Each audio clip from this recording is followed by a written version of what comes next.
Good morning. Welcome to another Wake Up with Ashland. My name is Eric Brooks. I am the curator here at Ashland. It's good to be with you this morning.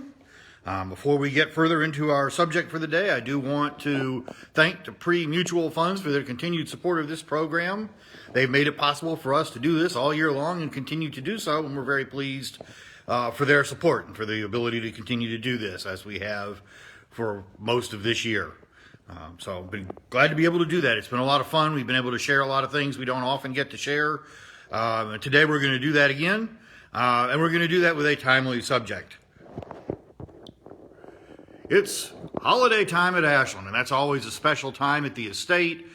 We are decorated, even though this year we're not able to do a lot of the things that we normally do this time of the year, and that's unfortunate. We miss having the lighting ceremony and the candlelight tours. In fact, I just removed from my calendar this week the candlelights that I'd put on there very early in the year when we set our calendar. So we regret not being able to do that, and we look forward to hopefully doing more of those things next year. Nonetheless, we are decorated, as you can see here. And if you want to see the decorations, it is possible. You can go to our website and get information about booking a private tour for your family. Each tour is private and only for no more than 2 connected families, no more than 8 people. So go and check that out. And you can see all of these splendid decorations done by Kate Heil and Sue Andrew, primarily with help from Judy Auger and others. Betty Stiles is another of our decorators, and they do an amazing job. But today we're going to look at the holiday over the years and talk about how it's changed at Ashland, because it's changed a great deal from Henry Clay's time until the present. So I brought some things out of the collection today that will allow us to explore that, a number of things that were actual Christmas presents and other things that just help us to understand what was going on at Ashland over the course of years that the family was here.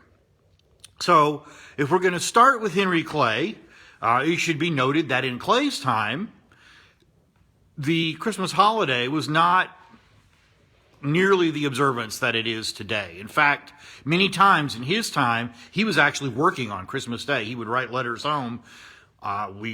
Senate met today, we did this business or that business, that sort of thing. So he was often not home. In fact, several years ago, we did a Christmas at Ashland, and we wanted to know, when was Clay here? And it appears to us, Clay was here in 1809, and from 1809 until 1847, he was not home a single year for Christmas in that whole time span. So almost 40 years before he was back home at Ashland again. Now, Clay had a phrase that he used during the season. This is a reproduction from a letter to Henry Clay Jr. In the Christmas season of, I believe, 1827. And you can see here, compliments of the season, your affectionate father, H. Clay. That was how he addressed his letters. That was his standard way of saying happy holidays or whatever. Didn't typically use the term Merry Christmas. They talked about Christmas some. He talked about Christmas occasionally, but it was not the major holiday that it is now, certainly. There might have been a very slight amount of decor, a thing called a feather tree, which is a very small tree, sometimes decorated fruit, those kinds of things, but it would not have been decorated like it is now. Some things happened later on that changed that and brought us some of the things we associate with Christmas today. This item is a very early Christmas present to Henry Clay. Let's see if I can come down here. You can see it a little better. This lighting makes it a little challenging. This is, I'm going to lift the top off, an inkwell. And you can see there the little glass ink reservoir, sand shaker, places for the quills, probably a water thing so that you can wash off your quill or remove excess ink. But it is engraved on top, and it's very hard to see, that it was given to Henry Clay by his friends Christmas 1810, so 210 years ago. And at this point, Clay was in the Senate. He was finishing an unexpired term. He had been elected to the House, a position that by the next Christmas he would have assumed, and at which he would have been working. So this was probably given in Washington to him in thanks for his efforts in the Senate, I suppose. We don't have any documents that fully explain who gave it or any of the particulars to the gift, but we know that it was a gift he was given because it is engraved as such. So this has been in a collection a few years and usually resides on the desk in Henry Clay's study. Now, one Christmas we know he was not here was the Christmas of 1814. December 24th, 1814, Henry Clay was in Ghent, Belgium. He was negotiating the Treaty of Ghent, which ended the War of 1812, and in so doing, was hard at work. They finalized and signed the treaty on Christmas Eve. This is the place card that sat at Henry Clay's place at the negotiating table. We actually have a very robust collection of Treaty of Ghent 1812 artifacts, and this is one of them. But that's, so you can see he's hard at work on that Christmas Eve. He was not celebrating with his family. He didn't have time off. He was working away. So anyway, that's what he was doing at that time. Now, eventually, something happened that helped modernize Christmas, and we have a copy of it right here. This is a copy of Dickens Works. This one belonged to Dr. Thomas Stapleton Bullock, who was married to Nanette Mcdowell. So it's a later volume. It's not a Clay-era volume, but it contains several works, including A Christmas Carol, which was written in Clay's time, and it changed the way people viewed Christmas. It was really a motivator towards what we think of as Christmas. So it was a big deal and a huge seller. This book also happens to contain, in addition to the Christmas books, in Volume 2, after the Christmas books, Christmas Carol, A Ghost Story for Christmas, it also contains the work that Dickens wrote after his trip to the United States, which happened in 1842. You see on the spine, it talks about American Notes. That's the works, the notes, the journal or work that he did after his 1842 trip to the U.S. And it was kind of a book tour. He'd become a best-selling author. While traveling, he did readings. He would show up in various cities and read from his works. So not unlike modern book tours that you see today. And on that tour, he happened to be in Washington on March 30th, 1842. And on that date, he went to the Senate and saw Henry Clay deliver his farewell address to the Senate. And he met Clay, and he actually commented on how wonderful he thought Clay was, how great a man he thought Clay was. I don't know that they really got to know each other, but he at least was introduced, and they did meet. So we know that Clay and Dickens met at that time. This is another Christmas present. This is one of my favorite artifacts in the collection because I find this artifact incredibly funny. If you open it up here, this is the front page. This is a Book of Common Prayer, the Episcopal Book of Common Prayer. You can see there. Beautiful. Looks like an illuminated manuscript. Really a pretty work. But if you go back here to the front, you can see it was presented to Henry Clay by Mrs. A.B., and we aren't sure what that name is. Burles, something like that, on Christmas Day of 1849. So it was a Christmas present. It's a pretty nice present. Probably a fairly expensive book. But if you go up here to the top, Henry Clay inscribes it. Presented to Mrs. Dixon by her friend, Washington, March 1850, H. Clay. So, Henry Clay is practicing the art of regifting. So if you're at all concerned about gifts you've received this year that you think, I may not need that, or I may not want that, or I may not like that, don't feel at all bad about regifting. Because clearly, not only is it what Henry Clay would do, it is what he actually did. So, gotta like that. That's pretty cool. Now that brings us towards the end of Henry Clay's life. This item is a gold coin. You can see it's got Spanish on it. This is actually a Mexican gold coin. I'll flip it over. You see República Mexicana. This gold coin comes from Christmas 1846. And in that year, Henry and Lucretia had a child off at war. So many people go through that, and it's always very difficult to have a loved one away in the military on the holidays. And all of those folks out there that do, we salute you and honor your service and the service of your loved ones. In this particular case, Henry Jr.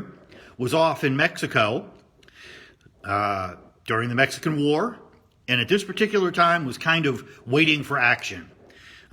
He was between engagements, hadn't had one in a while, was in camp, so he wrote a letter home.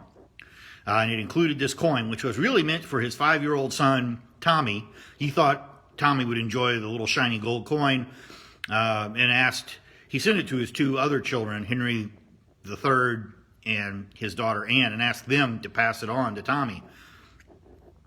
So it was meant to be a Christmas present. Now, we know this letter was written right around Christmas time, and in fact, he appended something to it around January the 1st. So it probably didn't leave Mexico until after the 1st of the year. And by the time it made its way all the way back home to Kentucky, it would have probably been, I don't know, sometime in February. Sadly, Henry Jr. was killed in the Mexican War in battle on February 23rd. So this was the last Christmas present that Tommy ever received from his father. And by the time that he got it, his father may have already been deceased. He would not necessarily have known that. In fact, he wouldn't have known that. But that would have been the case. So it's a very powerful and poignant reminder of the realities of service people at the holidays, things that were sent home. Now, by the Mcdowell era, or by the era of Henry Clay's son James and daughter Susan, things are starting to look more like Christmas that we think of. So we have an account of Christmas 1854. Christmas 1854, James and Susan are in the midst of rebuilding the estate. By that time, the original house had been torn down, and construction, I think, had begun on the 2nd. So we have a letter that Susan writes from Ashland, and she talks about Christmas.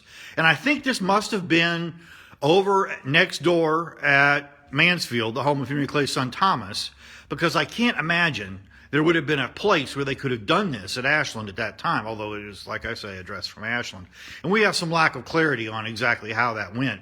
But she talks about everyone gathering, not just her and her family, but Thomas's family, the family of Major Thomas Lewinsky, the architect of the rebuilt Ashland, and a number of other friends in the dining room. And they had a large Christmas, and in fact had Santa Claus, who came and handed out presents to the children. So you're getting to see some of the modern elements that we think of with Christmas. 1856, we have another letter. This letter is actually in the Filson Historical Society collection, and in fact details Christmas, which would have been, as far as we know, the first Christmas in the current Ashland. And on that particular holiday, they set the presents for the children on the piano in the drawing room, and the children came down and were shown their presents, but weren't allowed, they weren't given them until sometime later. So they weren't even told what was for whom. So it built suspense, and later in the day they were given their gifts. And apparently, something else that James did was hand out premiums to the children. So if you'd gotten good grades in a particular subject, you got a ribbon or a little medal or something saying you had accomplished that. And most of the children received those premiums. So in addition to Christmas presents, they're also getting rewards for grades. I remember those days. I'm kind of glad those days are behind me. This drawing was done by a daughter of James and Susan, their daughter Susan, better known as Suki. We think it dates probably to 1862, could be a little earlier. She would have been 7 in 1862, and you can see the Christmas tree with toys on it and Christmas presents around it. So this is one of the first images we have that gives us any sense of Christmas at the estate, and it's a really neat image. Sadly, this was another very difficult Christmas for the family. Christmas 1862, James has fled, and by that time I believe was in Cuba. He would later on, early the next year, make it to Montreal, Canada, where he remained until his death in January 1864. By this time, Christmas 1862, Susan had buried 2 children, both James and Susan, early in the year, and then seen the Civil War come right to her back door on October 18th, 1862, when the skirmish broke out on the property. So I have to imagine that this celebration was not all that maybe some of the others were, just simply because things were so dire in many ways. Of course, the war is going on. Susan's son James is out fighting in the war again. She's home. She's got a child off fighting. So again, they're dealing with the idea of having someone off serving. In his case, he was in the Confederacy, but nonetheless, she had no idea where he was, no real clue how he was doing most of the time. So it would have been a very hard Christmas, I think, in many respects. Moving forward, when we get to the Mcdowell era, now you're getting into much more of what we think of as Christmas. And we have some things here that the Mcdowells had. This is the Conversation Club, a Christmas squib. And it's kind of a weird thing, kind of a long poem set at Christmas time. And it seems to have political overtones. I don't know. I didn't read it really closely. Major McDowell was big into politics, so it may have something to do with that. This was published in 1892. It was something the family owned in its somewhat lost cause. Again, it talks about Christmas in Kentucky during the war. Not a very objective thing, but nonetheless a Christmas publication. Books were a common gift, and we have several from the collection. This is a book of hymns. And it's got two volumes. And you can see this was given to Anne Clay McDowell from her husband, December 20th, 1893. Got all the hymns in there. They flip both ways. Flip it over this way. Book of Common Prayer and a hymn book. So that was something she could carry with her easily, take to church. This book is another gift to the McDowells. This is to Aunt Nanny. This would be Nanny McDowell Bullock. And I'm not sure who Rob and Virginia are. I need to look that up. A book of poems. This one is a book by famous Kentucky author James Lane Allen. Anybody who ever traveled Lane Allen Road, that's who it's named for. We actually have several works. This is a Thomas Bullock work from Christmas of 1911. So books were a common gift. Books would have, by this time, been a little less pricey than in Clay's time, but still, for this family, would have been something they gave fairly regularly. So we have several of those in the collection. Now, we have McDowell Christmas cards. The first Christmas card in the United States was printed in 1851. But they didn't become widely available. The first mass printing was not until 1875. So by that time, cards are being printed. And by this time, most of these are early 19th century. They're pretty widespread. You can see here to Mrs. Bullock from Della Clements. That was a friend of hers. They look very much like cards today. Here's one from California with a mission and bells. It's a very pretty card. And here's another one from Uncle, I'm not sure what that is, Hill and Aunt Kate. I'm not sure. I'd have to look that up. Susan Jacob Clay had a sister named Kate, but I'm not sure that's who that is.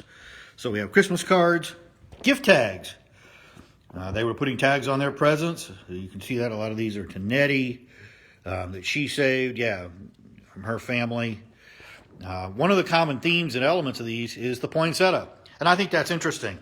We have a very interesting Christmas story relating to the poinsettia, or a story relating to this very popular Christmas flower. You can see them on our tree here. So this story relates to Henry Clay. The poinsettia comes from Mexico. It was found in the mountains of Mexico by an American diplomat, the ambassador to Mexico, a man named Joel Poinsett, which is how it gets its name. Joel Poinsett thought it was an extremely beautiful flower, and he shipped some back to his greenhouse in South Carolina, and from there distributed them to his friends. Well, Henry Clay was Secretary of State, someone he worked for and knew well. We have no record that Clay received a poinsettia, but he very easily could have received one of the first Christmas poinsettias to be distributed. So when you buy your poinsettia this year, think about Clay and Joel Poinsett and the history of that plant. This is a calendar that someone made for 1923, and there's our St. Nick right there. I believe Thomas Nast actually produced the image that we think of as St. Nick, and oddly and ironically, the red and white Santa in the Santa suit, you can thank the Coca-Cola company for that. They popularized that in the early 20th century, and now it's de rigueur. And I'm not sure, I think these may be like napkin rings with their green felt. probably for a holiday table setting. So those are in our collection. By the mid-20th century, of course, we've become a museum. This is a photograph that I found. Lighting trees is not a new thing. It's been going on since probably, does that have a date? Probably the 1950s. And these two trees were out at the corner near Sycamore and Richmond Road. If you get in real close, I don't know if you can see this. You can see the banner there. Merry Christmas from the Lexington Lions Club. So they hooked all that up.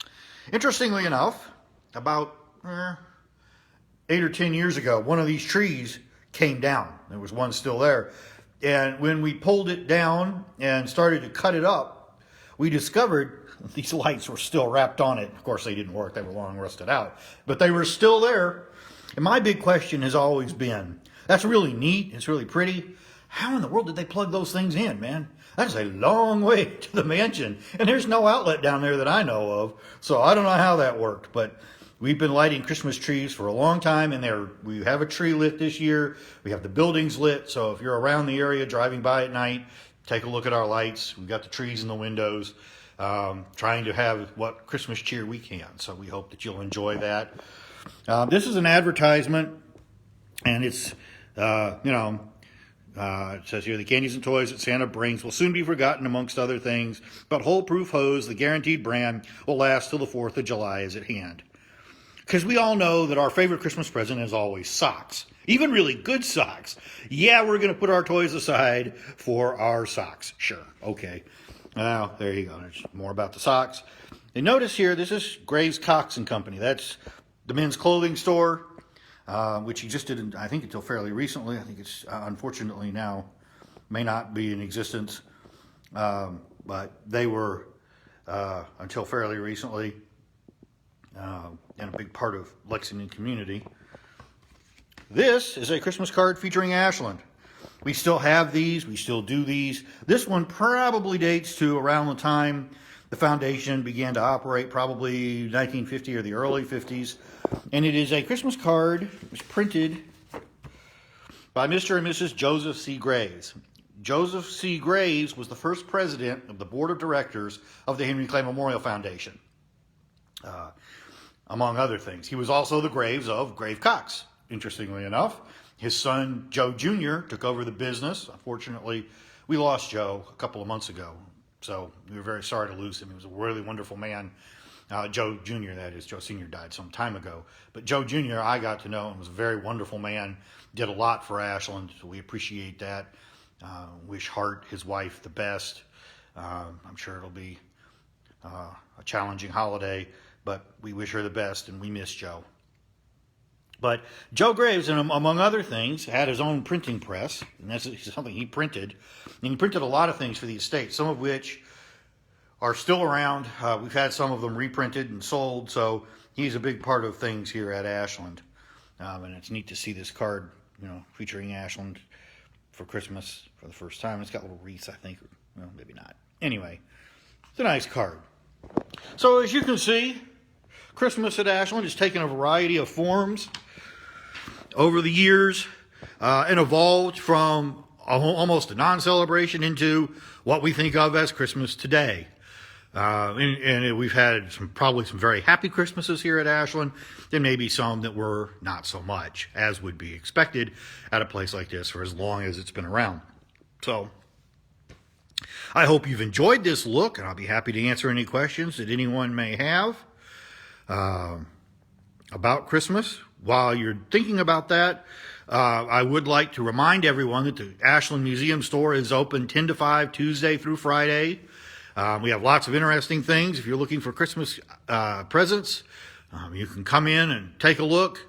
We got some really nice things in there that make great presents. We got some nice books, T-shirts, a lot of other interesting gifts related to the estate. So if you have a history fan in your life, or someone from the area or who appreciates that kind of thing, by all means, it's a great opportunity to shop. Support Ashland in the process. So we encourage you to do that. You can even do it from your own home. If you go to our website, we have an online store. So if you prefer to shop that way, you can do it. And if you don't see what you want, don't hesitate to ask. We might have it and it might not be in our online catalog or whatever. So just don't hesitate to ask us if you don't see it and you're interested. Well, thank you very much. Maybe back again once or twice this year, but whatever the case, I hope everyone has a very happy holiday season. Hanukkah, Christmas, Kwanzaa, whatever you might be celebrating. We hope that you have a peaceful and joyful season and that you have a happy new year. Thank you for all of your support over the course of this year at Ashland. It's been a challenging year, but I think in many ways a very successful one, and we appreciate the support you have given us to make that happen. So thank you very much. Everyone have a good day, and we'll see you next time on Wake Up with Ashland.